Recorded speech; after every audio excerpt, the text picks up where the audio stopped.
Bismillahirrahmanirrahim. Assalamu alaikum. You're watching Newsroom. I'm your host, Khalid. Today is the 21st of February 2023, and these are the stories that we will be discussing in detail during the course of the show. We'll begin with Foreign Minister Bilawal Bhutto Zardari Sahab, who has said that mixed signals from the Pakistani side are responsible for the Afghan Taliban's inaction against the Tehreek-e-Taliban Pakistan. He was talking to DW Urdu, in which he said the previous government was asking the interim Afghan government to facilitate reconciliation with the TTP and had plans to resettle militants in Pakistan.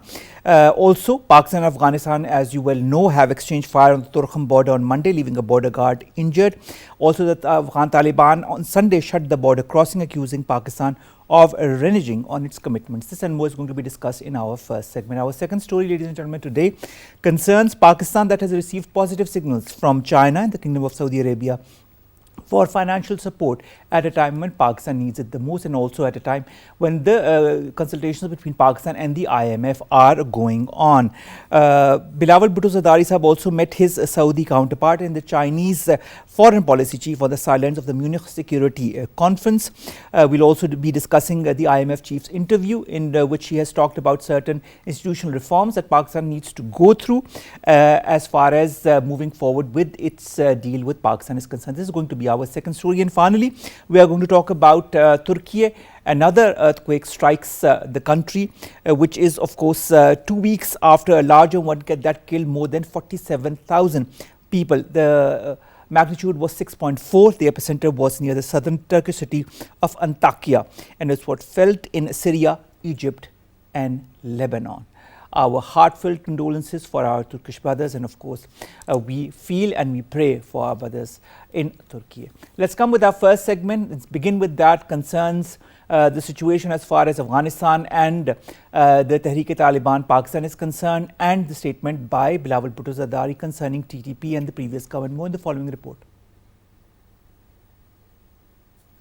Has been hit by a wave of terrorism, mostly in Khyber Pakhtunkhwa, but also in Balochistan and the Punjab's town of Miawali, which borders Khyber Pakhtunkhwa. A terror attack also reached as far as the peripheries of Islamabad, with terrorist networks either eliminated or relocated in Afghanistan. Pakistan has been urging Afghanistan's incumbent rulers to honor their international commitments, such as preventing the use of Afghan soil against Pakistan or any other country. Inflicting a blow to Pakistan's efforts for bilateral cooperation, Afghan border security forces opened fire, which caused injury to a Pakistani soldier at Ayub checkpoint, located at the hilltop near Torkham border. Afghanistan kept the border closed on the second day with Pakistan. In December of 2022, Afghan Taliban forces fired mortar shells across the Chaman border in Pakistan, killing one Pakistani civilian and injuring at least 16 other citizens. This incident followed a similar cross-border attack from the Afghan side on 11th of December, which claimed the lives of 6 Pakistani civilians and left 17 others injured, according to the Pakistani military sources. A month ago, in November, the border crossing in Chaman remained closed for more than a week after an armed suspect from the Afghan side opened fire on Pakistani security personnel, resulting in the martyrdom of one soldier and injuries to 2 others.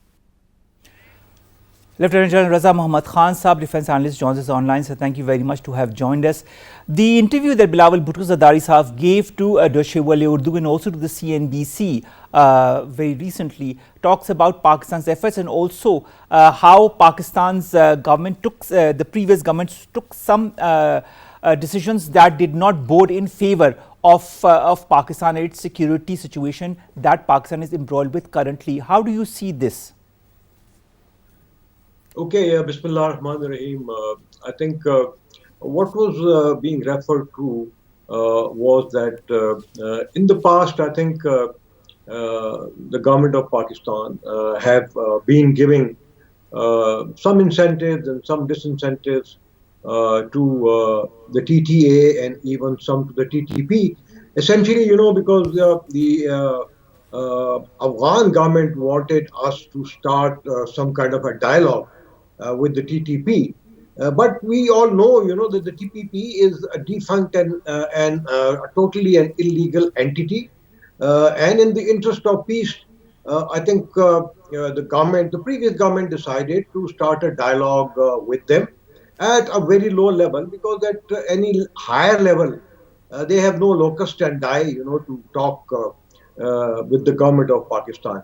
And because of their very intransigent attitude, and because of some of their demands, which were against the constitution of Pakistan, those talks failed, and now they have resorted back to terrorism in Pakistan. When we talk of the incentives and disincentives to Afghanistan, obviously it includes diplomatic support and preferential trade agreements, keeping quiet, on keeping the 2.8 million Afghan refugees in Pakistan. But of course, Pakistan has option, to again have to show them some of our cards, which would be a disincentive to them. We are aware that Afghanistan is a landlocked country, and the Torkham and the Chaman borders, which the foreign minister said that the Torkham border has been closed by them. So I think they are going to be in a problem if that continues. And also, we have opened a large number of border checkposts on which, the movement is relatively free. So that could be actually that could be in stringent, and which could be actually harmful to the trade activities, which will hurt more the Afghan economy than it could hurt Pakistan. So of course there has been this flexibility in the past in our foreign policy, just to give peace a chance. But I think that effort has failed, and now I think we have to look inwards as well as look for to the Afghan government to honor their commitment to disallow some of the TTP elements or some of their leaders who are still in Afghanistan, or some of their facilitators, the foreign facilitators, some of their financiers and their sympathizers. And we are also aware, that the TPP, Daesh, RAW, they are clear affiliates, and some of their elements are hiding, in the border areas, and the government of Afghanistan knows about it. So they need to actually take concerted actions against them. And if they belong to the TTP, or if there are elements from the BLP or the BLA, they are Pakistani citizens. They must apprehend them. They must hand them over to us. And unless that is done, I think the government of Pakistan has the right to revise its policies. And as a start, I think we must tell them that they should take back the Afghan refugees, because if they are claiming that there is relevant peace inside Afghanistan, then they are also aware that our economy can no more, continue to keep the Afghan refugees with us, and they should start taking them back. And of course, these incentives and disincentives should be able to work. And I think relations between the two countries would actually depend on how they work. But Lieutenant General Saab, I'd like to understand something. We have harbored the Afghans for millions of Afghans for a couple of decades. We have been all but helpful. I mean, we have only been helpful to our Afghan brothers. We have had OIC conferences for them. We have helped them wherever, whenever, however we could. We facilitated the Doha dialogue.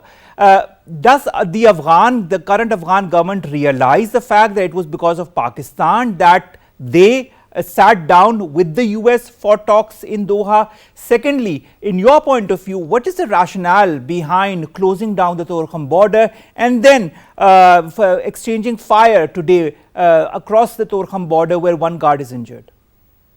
Well, to answer, the second question first, I think both sides have undertaken measures, to find out the main reasons. Obviously, the onus is now on the Afghan government.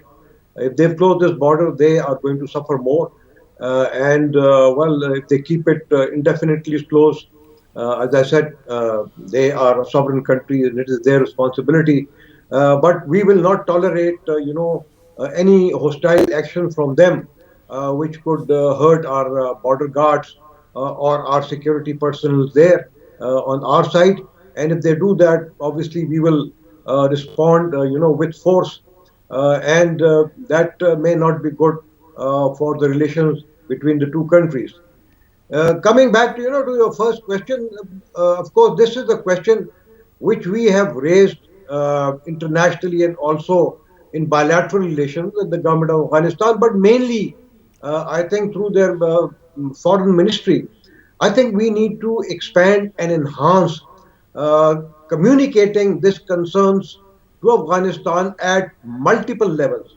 And I think there was some news item where the government was, the government had declared that we are going to directly contact Mr. Their supreme leader of Afghanistan, Mr. Akhundzada, and also their prime minister, Mr. Hassan Akhund, their Mullah Yaqub, their defense minister, their interior minister, Sirajuddin Haqqani Saab, and many others, other than the Ministry of Foreign Affairs.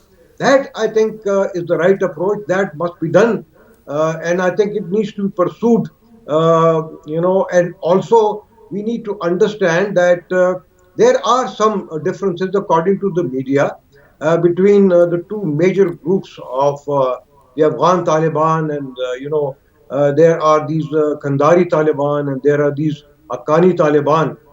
So I think we need to have a rapport with both these groups and tell them, what our concerns are, and also remind them of all the promises made by them with Pakistan and with the international community, and also I think remind them of how Pakistan is, protecting and defending them internationally. It has been doing this in the past, and it continues to do that, and therefore we expect, a quid pro quo kind of a response from them. And if that doesn't come, then obviously, we will have to revise our policy in a manner that serves Pakistan's national interest, our You national talk of security revising interest. policies, Raza Khan Saab, and that's a very interesting point. Bilawal Bhutto Zardari Saab, while talking to CNBC, says that the previous government had a policy of appeasement with the terrorists. Do you feel that this policy of appeasement also needs to be revisited? That is, when you say revisiting the way we have been negotiating with Afghanistan, does the whole policy with Afghanistan need to be revisited under the current security apparatus and conditions that Pakistan is faced with? And secondly, this whole security situation that Pakistan is facing, do you feel this has a potential to go beyond Pakistan and affect other countries in the region as well, if not controlled in time?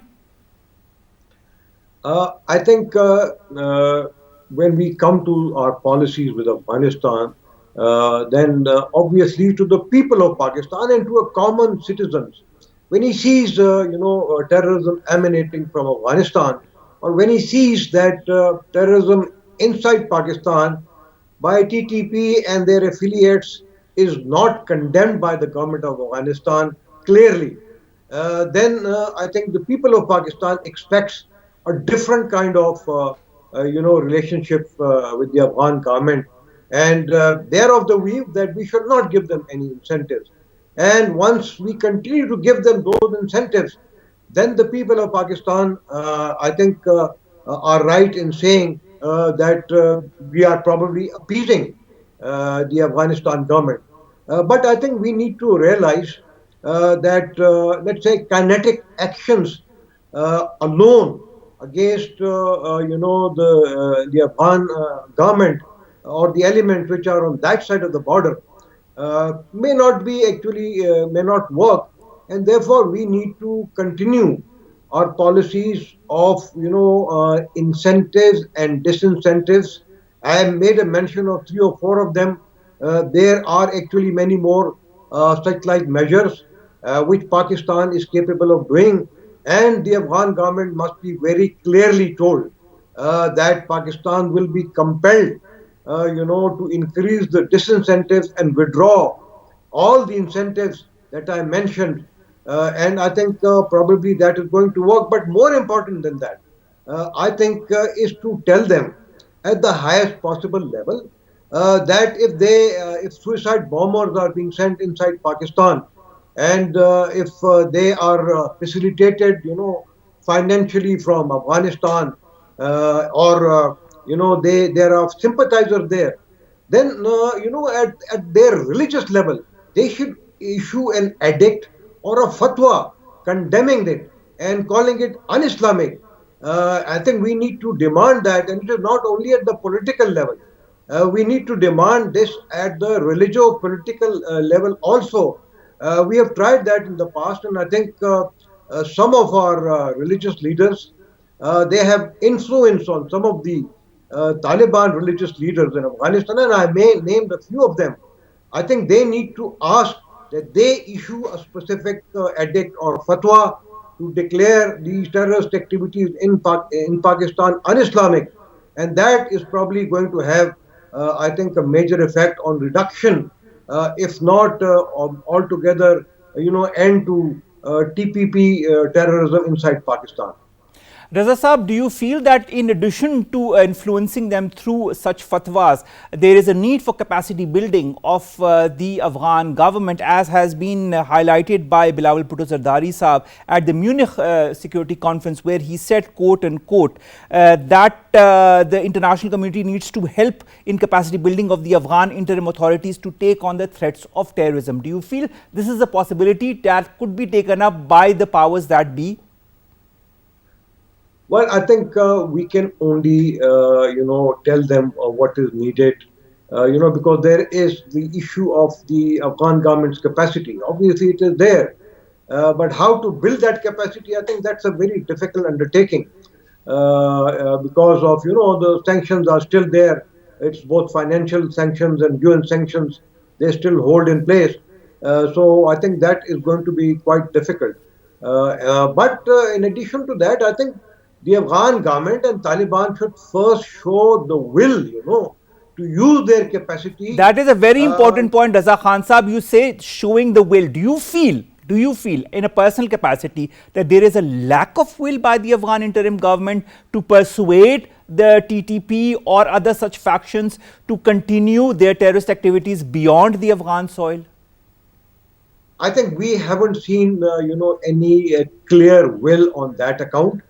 And I think that is what I mentioned, that we need to communicate that to them. But let me also very quickly add that we need to also undertake our own security audit and spend more at the provincial level on counter-terrorism, and particularly enhancing the capacity of the counter-terrorism department of the police and other law enforcement agencies. All right, Raza Khan Sahab, also I'd like to understand how important is Pakistan-Afghanistan diplomacy in order to make the current Afghan interim government understand the importance of curbing all terrorist outfits that are working from within the Afghan soil. Do you feel this tool of diplomacy is working? Do you feel Pakistan needs to be more aggressive as far as that is concerned? I think, the right way, as I said earlier, is, not to limit our interaction with their Ministry of Foreign Affairs. There isn't that hierarchy of, let's say, governance in Afghanistan as it is there in Pakistan or any other democratic country. As I said, the hierarchy is at multiple levels. And we need to interact with them at all possible, highest possible level with all the groups.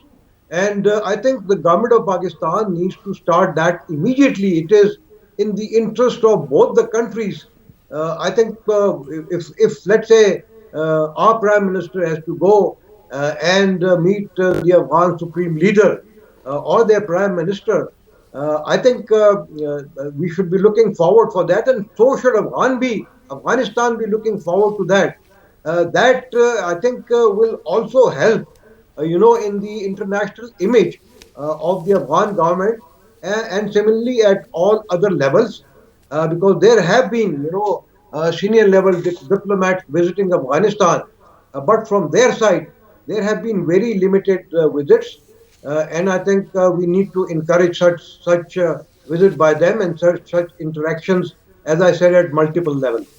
Thank you so very much, Raza Muhammad Khan Saab, to have joined us, to have talked to us about this security threat that is emanating from Afghanistan, from the Afghan soil, and of course, whether it be in the form of TTP or Daesh or ISIK, there are different forms of terrorist outfits that are trying to rear their heads out of the Afghan soil and into different regions and into different countries in this region. And what needs to be done is on different levels, and that is what Raza Muhammad Khan Saab highlighted. Let's come to our second segment, and our second story concerns Islamabad, that has gotten positive signals from both the Kingdom of Saudi Arabia as well as from China as far as helping Pakistan economically is concerned. This is all in the context of also the IMF discussions that are going on with Pakistan. These are now, we know that the team came to Pakistan, and now these discussions are going on virtually. But this said, there's a lot of positivity as to the future of this relationship is concerned. But the IMF chief also talks about different important institutional reforms, tax reforms that Pakistan needs to undergo as well, so that this relationship with the IMF becomes more fruitful or becomes strengthened. We've been joined by two important guests to talk about that. The first is Dr. Manzoor Afridi, he's a foreign affairs expert. Our second guest is Dr. Abdul Samad, he's an economist from the Carrick Institute at the ADB. Dr. Abdul Samad, thank you very much to have joined us. Dr. Abdul Samad, as far as the meetings with the IMF is concerned, or the signals from China and the Kingdom of Saudi Arabia are concerned, do you feel all of these are interrelated, that other countries are ready now to help Pakistan financially because the IMF is giving positive signals? Definitely. Thanks for inviting me. If you look into the engagement of the foreign minister, I think definitely it will bring positive sentiments to the markets. I think the biggest, I would say, positive signal will goes to the IMF. If you recall, one of the kind of a condition of the IMF was that they wanted the assurances of the friendly countries from Pakistan. So I think on that front, it's again a very positive development for Pakistan. It also, if you can look into the market sentiments again, I can see the development in the stock markets that is again attached to the positive signal that will definitely comes in terms of the state, the agreement with the IMF. And also I can see the development and the appreciation of the rupees against dollar, though it's slightly. So overall, I can see a positive developments. I can also see the interrelationship that, the current development, the engagement of the foreign ministers with the international leaders, and of course, particularly that you mentioned at your beginnings, that, the engagement with Riyadh, the engagement with Beijing, I think, of course, that will be definitely a significant, I would say, contribution and a hope for those positive signals that are currently prevailing in the markets. And eventually, definitely, it will end up with the staff level agreement with the IMF. So overall, if you can connect the dots, we had recently the donor conference where we got the pledges from the friendly countries and from the multilateral development banks. So I think that also give us signals and a reminding message to the friendly countries, the multilateral development banks as well. So overall, if you can connect the dots, I'm definitely seeing a very positive hopes and signals in the markets that will definitely for the staff level agreement in Pakistan. All right. Dr. Manzoor Afridi, foreign affairs expert, thank you very much to have joined us as well. Dr. Afridi, when it comes to the relationship with China or Riyadh, it's quite, there's no secret as far as the strength of relations between these countries and Pakistan is concerned. But this new resolve to help Pakistan economically, that has also happened in the past. But this new resolve to further, strengthen Pakistan's economic situation, is it because of the tough conditions that Pakistan has, accepted of the IMF? Is it because the National Assembly has passed the IMF related financial supplementary bill very recently as well, or the other the conditionalities that Pakistan has accepted of the IMF? Is it that because of that other countries are now willing to come in the foray and help Pakistan? Both China and Saudi Arabia, they have been Pakistan close friends, and in different times they have helped Pakistan. But on the other hand, Pakistan has also helped these countries economically, politically, strategically. Now, this time, this is really a huge amount, and already there was a commitment. From China, there's some $13 billion. The bailout package would be given to Pakistan, and also $5.7 billion that was assured from Saudi Arabia. But the dealings and negotiations between Pakistan and IMF, those were underway in the process.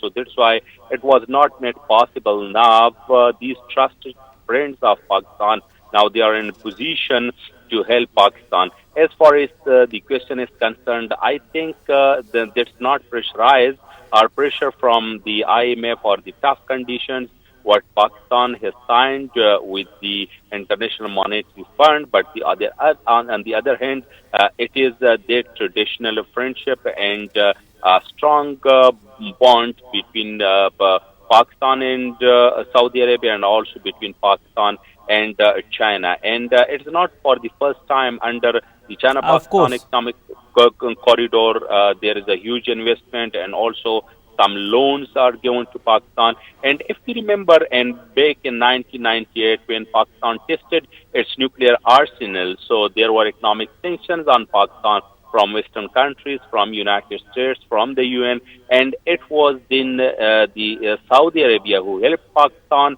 and who gave Pakistan oil at a very low price, that Pakistan economy should not be jolted. So in this situation, I think in difficult time, it's again these two capitals, they came forward to help Pakistan to stabilize Pakistan's economy and make an environment safe and sound for investment. And of course, there are so many goals and interests between Pakistan and Saudi Arabia, and also China. So if we talk about the China, the biggest one, that is the CPEC, all these projects, those are underway in Pakistan, and Pakistan is really helpful for China and for all these interests what China wants to develop economically through this CPEC, and to connect with Middle Eastern countries, and also beyond that with Africa. I don't want it to go into details. So all the projects, they are really beneficial and an advantage for both the countries. And on the other hand, Saudi Arabia, so the Pakistan and Saudi Arabia, they can't ignore each other militarily, politically, economically, strategically. So their relationship, that is stretched over the decades, and I think it is just that the traditional setup between among these three countries who wanted to help Islamabad in this regard. All right. Dr. Samad, when it comes to the IMF, when it comes to the conditionalities that it put forward, and of course, Dr. Manzoor Afridi has just discussed the two important packages that had been announced by our finance minister as far as the Kingdom of Saudi Arabia and China is concerned. 13 billion bailout from China and 5.7 billion loans from the Kingdom of Saudi Arabia. Do you feel now that the talks with the IMF are moving ahead smoothly, that we'll also be seeing these $13 billion and these $5.7 billion loans coming to Pakistan very soon? Of course, it's a really a positive development. If you can again look into the IMF, one of the kind of requirements, I would say, that was they wanted the assurances from Riyadh in China. And as mentioned by my colleagues, I think the pledges are again huge. And I can see when it comes to the ground realities, definitely it will help the Pakistans, and it will also help help Pakistan in terms of bringing in again the top level agreement into the table. So no doubt the help from Riyadh and from China in terms of the amount and in terms of the pledges that are concerned are again significant. And also, if you can recall the donors conference, we got the almost close to $5 billion from the Islamic Development Bank. That is again will not only comes from the from the Islamic Development Bank by itself, but Riyadh is a key stakeholder that has been engaged with the Islamic Development Bank. So I can also see the role of the Riyadh by kind of materializing the debt pledges from the Islamic Development Bank. And also I can see a very positive role of Riyadh by kind of expediting the other friendly countries in the GCC. Now comes to the role of the Beijing, and again the pledges, the amount has been concerned, has been significant. And again, just to recall the donor conference, the Asian Infrastructure Investment Bank, and also had some pledges with us. I think that was close to $500 million.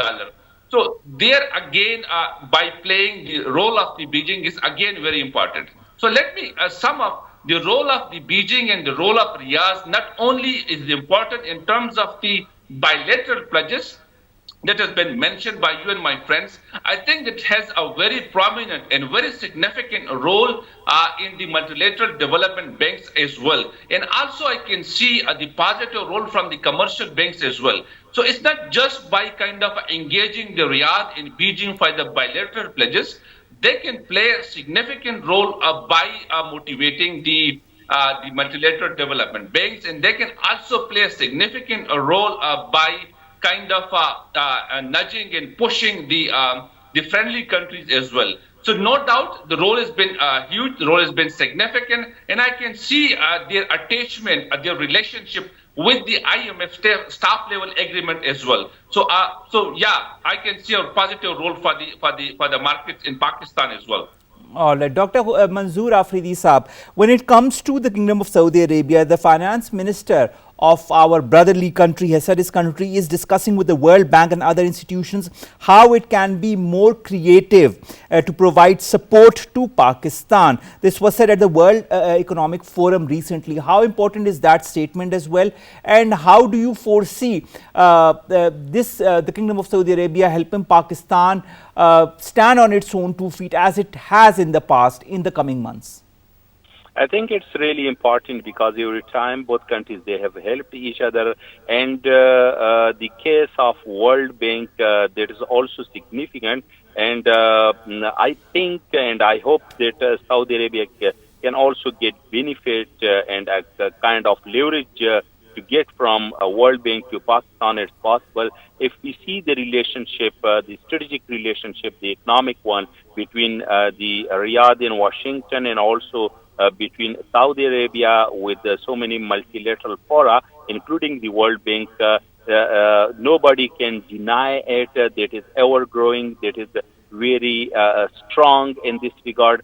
So it is possible that World Bank can also give some concessions and facilitations to Pakistan with the help of Saudi Arabia. And in World Economic Forum, of course, Pakistan is also an active member in this regard, and also Saudi Arabia has a prominent role over there. So I'm sure that we can get some economic facilitations from World Bank and from other institutions as well, because of these our traditional friends. On the one hand, China; on the other hand, Saudi Arabia. It's possible. Because this relationship of Pakistan with both countries, it is not new, or it is not only for 1 or 2 decades. So since the coming into existence of Pakistan, the traditional friendship between Pakistan and Saudi Arabia, and then with China, especially since the beginning of the 1960s, it is ever growing. So both countries, they have come forward to help Pakistan, and in this difficult economic time for Islamabad. And of course, this will ever grow in so many other areas of their relationship, all the political, military, the cultural, economic, and also strategic relationship. All right. Dr. Ghulam Samad, when you look at Pakistan's diplomatic relations with these two countries, and you've seen how they've always been on Pakistan's side whenever Pakistan has needed them, how would you categorize Pakistan's choices on the diplomatic front? Are they pragmatic enough? But are these relations also somehow directly or indirectly related to the conditionalities put forward by the IMF, or does the IMF also look towards these two countries as to how they go forward with Pakistan on different fronts, whether it be helping Pakistan or supporting Pakistan? Well, again, if you look into how Pakistan is productively engaged with these two countries, in terms of the remittances destinations, right? Huge Pakistanis have been, especially in Saudis, is there. And if you can calculate the remittances, I think third or fourth, one of the biggest remittances comes from the Riyadh. The diplomatic relation in that front to facilitate the Pakistanis in these two respective countries is again significant. If you can again recall, a number of initiatives been taken by the government so that they can facilitate especially the diasporas, the laborers who have been working in Riyadh. And also the trend has been now we can see lots of students in China as well. So that kind of a relation is there, and I think I can see foreseeable improvements in the future. Secondly, the Pakistan government in diplomatic front has been again very keenly engaged with these two countries to bring in the foreign investment to Pakistan. And again, mentioned by my colleague, CPEC is one of the example. But along with CPEC, we can also see lots of kind of a still MOU been signed with Riyadh, and we are hopeful that in near future we can bring in some, I would say, huge investment from Riyadh to Pakistan, especially in the energy sectors. That engagement is also there in Riyadh, and Pakistan has been very closely looking forward for a conducive environment in Pakistan so that they can again ink or table that agreement as soon as possible.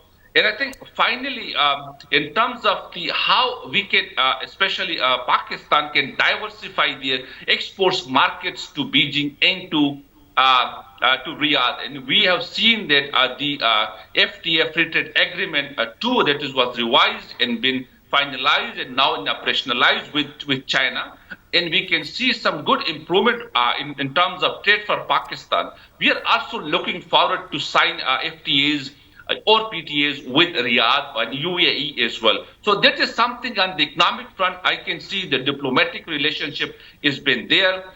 In these three areas, I would say definitely Pakistan has been engaged in Riyadh, and Beijing has been playing a very dominant role there. Now it's when you again connect the dot with the IMF, definitely it will be kind of a consideration for the hope in Pakistan, because these two countries, especially if you can look into the level of the PRC, the China engagement with the global world, if you can look into their powerful initiations with the UN, with the World Bank, with the IMF, even with the Asian Development Bank, they are the key stakeholder in these multilateral development organizations. So what I would say is, again, that China is a very important role. We should not ignore the role of the Beijing by helping out Pakistan's in economic front. I would definitely reinforce in economic front, but again, mentioned by my colleagues in the security front and at the other issues as well. So the level of the engagement, diplomatic, has been progressive.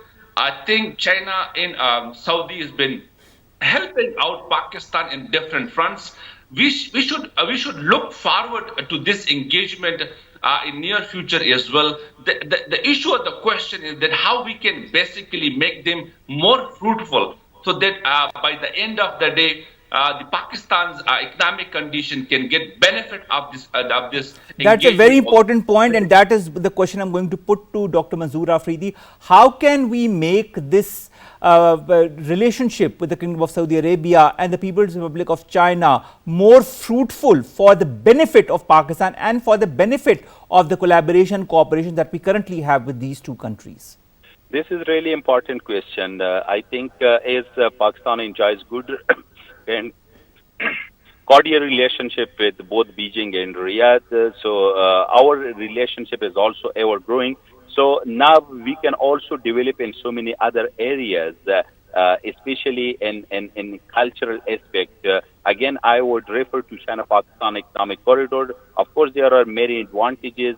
We can get many more things of this CPEC in infrastructure development, in economic terms, also in strategic and also in political. But the cultural dimension is also very much important as it creates more people-to-people engagements and context. Unfortunately, if we see Pakistan and China relationship, that has been no doubt very much strong on the government level. But as our neighbor, as we share common border with China, the people-to-people contact, it is not up to that mark which should be there. So through CPEC, it can create more opportunities for both countries, common masses to interact with one another. No doubt that now in educational sector, they are also collaborating.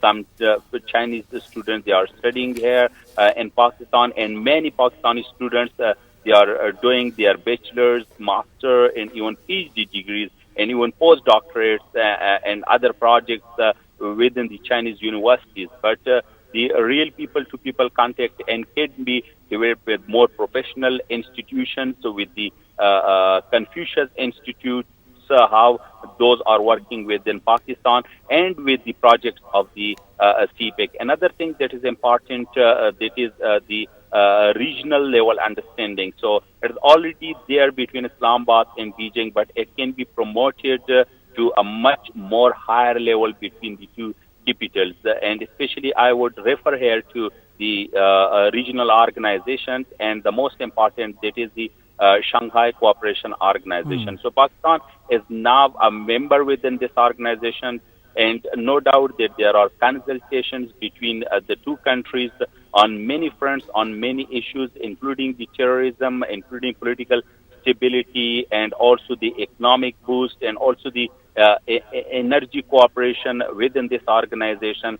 So again, this opportunity, it can be vitalized, in Pakistan at different forums has agreed to go for more cooperation within the umbrella of the Shanghai Cooperation Organization, where Beijing has also assured both countries, they have also done the joint military exercises under the SCO, and both the countries, they are very much committed to bring Central Asia and South Asia closer to one another. And on the Afghanistan issue, Beijing and Pakistan, they have also consensus about the regional formula, regional mechanism to solve all the problems of Afghanistan, to bring their economic and political stability, and also the security situation to be overcome and to be better. So in this situation and this connection, even bilaterally between Pakistan and China, the Afghanistan issue is being discussed, and also under the auspices of the Shanghai Cooperation Organization, it has been dealt. And China and now the current leadership of Afghanistan, they are also at good terms. So by this I mean that there are various, various fronts where Pakistan and China, they can develop their relations more and more. Of course, that is so true. So can Pakistan and the Kingdom of Saudi Arabia. Thank you very much, Dr. Manzoor Afridi, to have joined us, to have talked to us about our relationship with these two very important countries in the region, that is the People's Republic of China and the Kingdom of Saudi Arabia. Final question to you, Dr. Abdul Samad. Kristalina Georgieva, who is the chairman of the IMF, told Deutsche Welle some time back about, and she emphasized on two important things as far as the relationship of IMF with Pakistan is concerned. She talked about tax revenues. Then she said to have a fairer distribution of pressures by moving subsidies towards the people who really need it. Do you feel Pakistan is moving towards these two steps as described by the IMF, and going towards a roadmap that facilitates the relationship with the IMF and of course strengthen that relationship? Yes, of course. The recent development in Pakistan, especially after the IMF negotiation been kicked off, Pakistan has passed the financial bill. That is, I think, in the right direction in terms of what you alluded towards the chief of IMF. You can see from the bill that was tabled on last Friday, the government of Pakistan had tried to tax the rich segment of the society, and also I can see from the bill the positive development in terms of facilitating, supporting the poor segment of the society. But sir, there's no kind of a disagreement that the current or the prevailing economic model, I would say, or the framework, I would say, in Pakistan, that I would say again, unfortunately, supporting the rich segment of the society in terms of the subsidies, in terms of even this taxation, right? So that was again the key concern of the IMF chief as well. They wanted to tax the rich segment of the society and support the poor segment of the society. So I can see from the finance bill that now the government is moving towards that direction. Government has already imposed the taxation on the luxury items. Government is also in energy sectors trying to bring in the rich segment of the society so that they can pay the taxes. Also, I can see the support for the poor sectors. The Benazir Income Support Program has been increased by 40 billion rupees. I think the total volume is somewhere about 400 to 460 billion rupees. So that is not in a disagreement with the IMF. IMF also asked Pakistan definitely supports the poor segment of the society and again tax the rich segment of the society. So the thinking in Pakistan is almost developed in that directions, and that I would say a positive development so that we can bring in the rich segment of the society into the tax net. And of course, we can also at the same time simultaneously, but we do need to support the poor segment of the society. True. And I think the government is endeavoring towards that through the different decisions that it has taken, whether it be through the latest bill that it has passed or also other decisions that will be coming to the forefront in the coming weeks. Thank you so very much, Dr. Ghulam Samad, economist from the Carrick Institute at the ADB, talking to us about Pakistan's current economic situation and of course how important friendly countries are there to help Pakistan, and also the negotiations with the IMF that are moving forward in the right pace, in the right direction. We will end with the sad news that has come all the way from Turkey. Another earthquake that has hit Turkey, 6.4 magnitude, and of course 6 people have been killed by this earthquake that has hit the Turkey-Syria border. This happened while rescue work was going on in Turkey. As far as the February 6th earthquake is concerned, already more than 47,000 people have lost their lives, thousands more have been injured, and thousands of buildings have been demolished, and people have lost their livelihoods, people have lost their families. There are encouraging stories of children or women or men coming, taken out from the rubble week or more than a week after the first earthquake that happened. Nevertheless, the earthquake that has happened today adds to the misery of the people of Turkey and Syria. Our hearts go to our brethren in Turkey and Syria, and Pakistan will continue to help both these countries in whichever way it can through the different forms of aid that it is sending or through the different teams that are currently working in these countries. With that, we come to an end of today's newsroom. We'll inshallah see you tomorrow with news segments and stories that pertain to you, us and Pakistan. A small prayer for our friends, our brothers in Turkey and Syria. May they come out of this turmoil at the earliest. Allah Hafiz.